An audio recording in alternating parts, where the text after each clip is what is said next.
Gelombang kepanikan melanda Tel Aviv dan sejumlah wilayah di sekitarnya setelah sirine peringatan serangan udara meraung-raung. Situasi ini terjadi menyusul peluncuran sebuah rudal balistik yang diduga kuat berasal dari Yaman. Menurut informasi yang disampaikan oleh pihak militer Israel melalui platform X pada Jumat 9 Mei 2025, rudal tersebut ditembakkan dari wilayah Yaman dan memicu aktifnya sirine di berbagai area.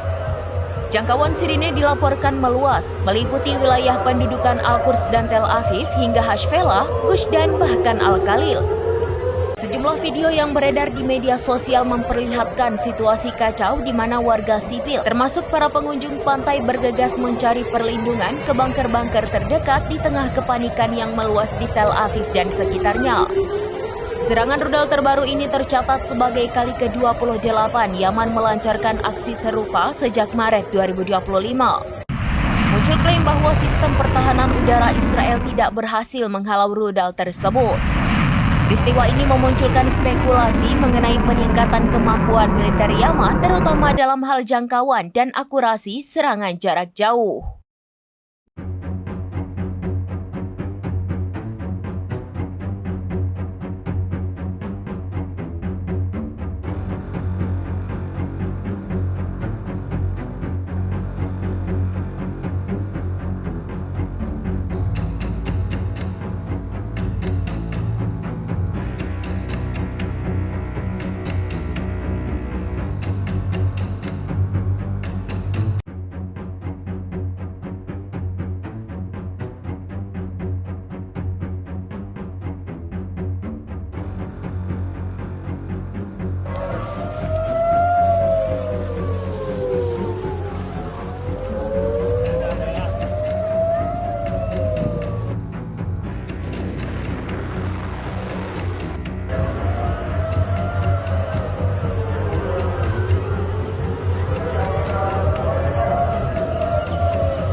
Download Tribun X sekarang, menghadirkan lokal menjadi Indonesia.